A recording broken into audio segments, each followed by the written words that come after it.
Hello? Greetings, young headbutter. Excuse me? Maybe I should get him a helmet or something? Nah, he'll be fine. Sorry, is my head in danger? In danger? No, you are the danger. I am the danger? And you are in danger. What exactly do you plan on doing with me, sir? Have you seen that banana peel that I left around here somewhere? Ladies, gentlemen, and Monsties of all ages, you may have noticed one particularly interesting function of the rite of channeling in Monster Hunter Stories 2 compared to Stories 1.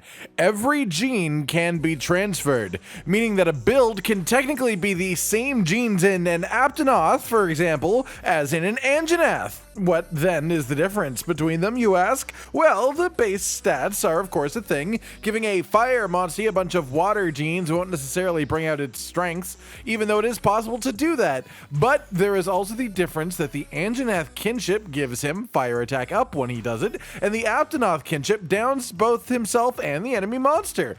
Oh, are some of you surprised by that? Well, there are a number of Monsties that you can walk around with and or on top of, whose kinship skill has a greater effect than the literal damage number on screen. With some, it's obvious. It does stand to reason that Pookie's poison rain can apply poison. But did you know that it has a 100% chance to poison anything that isn't straight up, unpoisonable?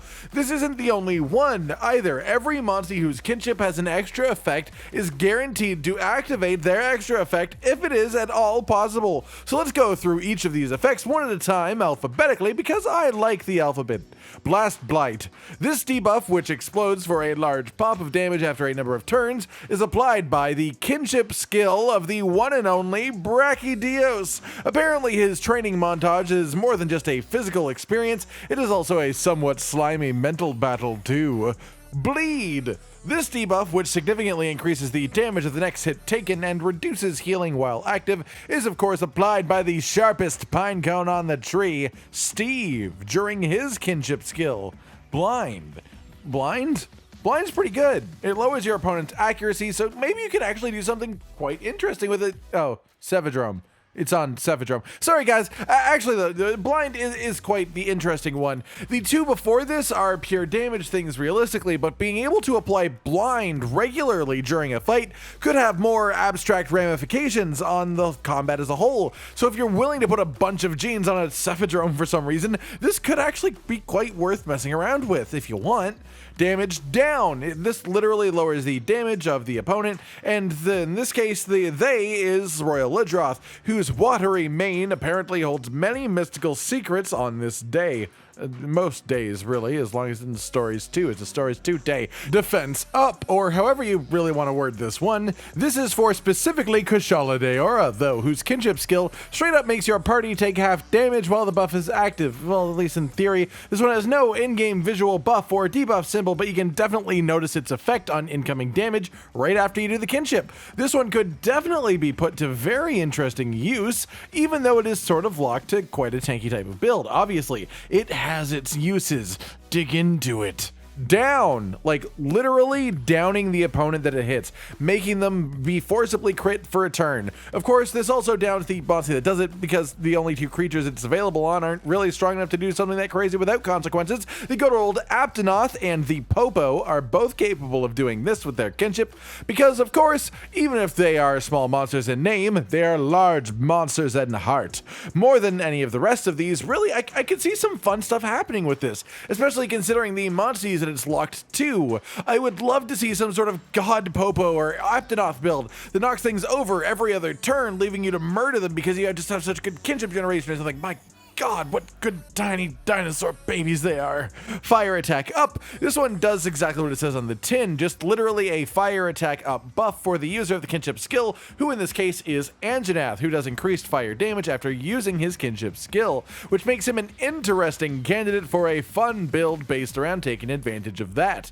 The next one on this is less of a buff or debuff that is applied, but a few kinship skills just sort of do the damage that they do regardless of their opponent. Regardless of their opponent's defense, it ignores all of that and does its own thing. This unique effect belongs strangely to both of the Gravioses, as well as the Emperor of Flames himself, Teostra, a little bit less surprisingly in his case. This can be very useful if you're going against a person using something like a Basarios and going really heavy rock walls on you, all scary like.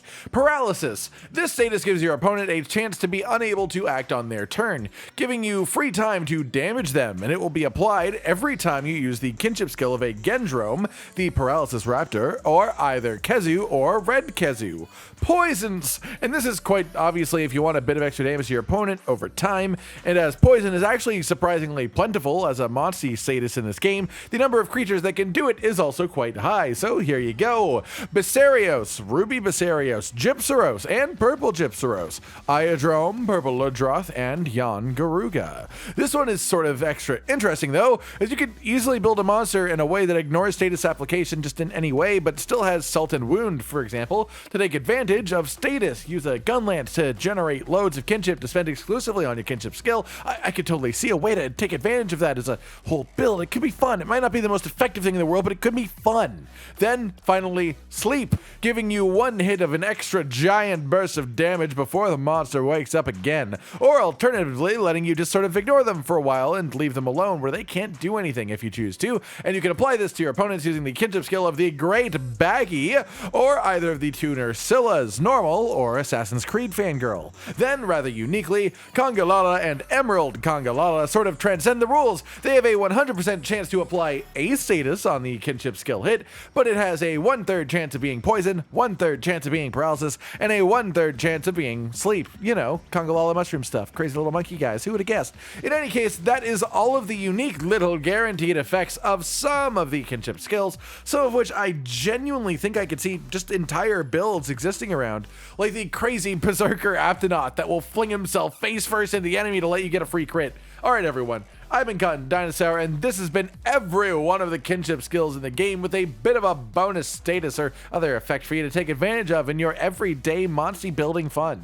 Are you going to do anything unique with any of these creatures that I've talked about today, or are you locked in on the Monsties you want purely out of love? Either way, I hope you enjoy your journey along the way. Like if you like the video, subscribe to the notification bell for more, and most importantly, ladies and gentlemen, until next time, stay sweet. Josh, Cotton, and Hollow with the videos, dropping the humor like a hammer on your tippy toes, bringing entertainment on a daily arrangement to take our insanity and turn it into entertainment. Yes, I said entertainment twice, to reiterate that it is nice to look into your faces on a mostly daily basis when you let us in your homes to make the whole world a stage. Goodbye.